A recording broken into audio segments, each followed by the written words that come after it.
Hello बच्चों, आइए प्रश्न को देखते हैं। 5 सेंटीमीटर अर्धव्यास वाले एक वृत्त के केंद्र से 13 सेंटीमीटर दूर स्थित किसी बिंदु से खींचे गए स्पर्शक मतलब स्पर्श रेखा की जो लंबाई है वो हमें बतानी है। प्रश्न को हल करने से पहले इसकी मुख्य अवधारणा के बारे में चर्चा कर लेते हैं। मुख्य अवधारणा मुख्य अवधारणा में देखो दो चीजें हम पढ़ने वाले हैं। पहला, एक कोई भी समकोण त्रिभुज अगर आ गया ना अपने पास, इसको ठीक कर देते हैं। देखिए ये अपने पास समकोण त्रिभुज बनाना है, तो ये समकोण त्रिभुज बना लिया। इसको नाम भी दे देते हैं ए बी सी। अब ये समकोण त्रिभुज आ गया, तो इसमें मान लिया बी पर समकोण बना है। समकोण के सामने वाली भुजा को कर्ण बोलते हैं और इस भुजा को एक भुजा को आधार बोल देते हैं, एक भुजा को हम लोग लंब बोल देते हैं। तो इन तीनों भुजाओं के बीच में जो संबंध होता है वो पाइथागोरस प्रमेय से लिखते हैं। पाइथागोरस प्रमेय ये इस तरह से बनती है। कर्ण का जो वर्ग है वो बराबर हो जाता है बाकी दो भुजाओं के वर्गों के योग के, मतलब आधार का वर्ग प्लस लंब का वर्ग। इस तरह से अपने पास बन जाएगा। कर्ण को हमने क्या माना था, AC, तो AC का वर्ग बराबर हो जाएगा BC का वर्ग प्लस AB का वर्ग। इस तरह से ये बनेगा। उसके बाद देखिए हमारे पास ये बन जाएगा दूसरा वाला। ये तो पहला वाला। तो दूसरी वाली अपने पास अवधारणा ये है कि कोई भी वृत्त दे रखा है ना, उस वृत्त में मान लो इस बिंदु पर मैं कोई स्पर्श रेखा खींचता हूँ, ये स्पर्श कर रही है, वैसे तो कर तो नहीं रही लेकिन मान लो कर रही है। तो यहाँ पे केंद्र से इस पर त्रिज्या खींचेंगे तो ये त्रिज्या स्पर्श रेखा पर लंबवत होगी। तो यहाँ पे बोलेंगे स्पर्श रेखा और त्रिज्या स्पर्श बिंदु पर एक दूसरे के लंबवत होती है, एक दूसरे के लंबवत होती है।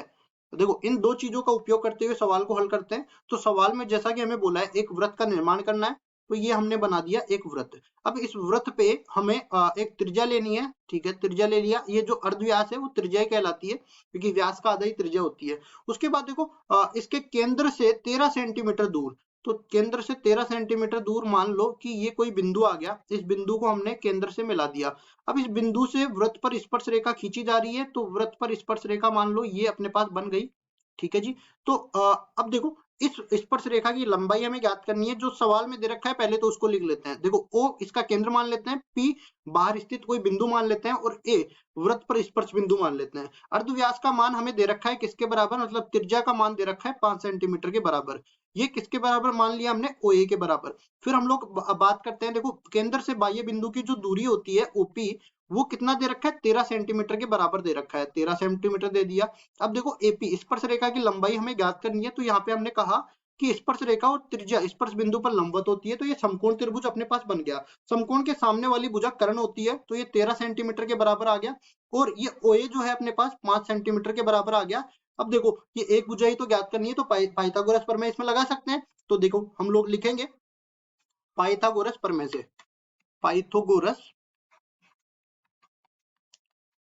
प्रमेय से पाइथागोरस प्रमेय हम लोग लगाएंगे त्रिभुज, कौन से वाले त्रिभुज में, त्रिभुज OAP में, त्रिभुज OAP में।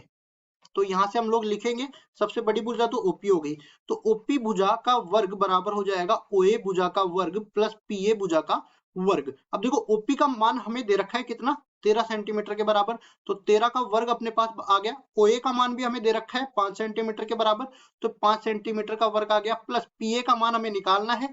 तो यहाँ से देखो PA का वर्ग बराबर हो जाएगा, 13 का वर्ग होता है 169 माइनस में 5 का वर्ग होता है 25, तो PA का वर्ग कुल मिला के अपने पास 144 के बराबर आ जाएगा। अगर दोनों तरफ वर्गमूल लेते हैं तो PA बराबर में बन जाएगा 12 और इकाई हो गई सेंटीमीटर के बराबर। तो स्पर्श रेखा की लंबाई हम लोग लिखेंगे, स्पर्शक की लंबाई ये आ गई 12 सेंटीमीटर के बराबर, और केवल स्पर्श रेखा की लंबाई हमें निकालनी थी। तो यही हमारा उत्तर हो जाएगा। आशा करता हूँ ये सवाल आपको समझ में आया होगा। धन्यवाद।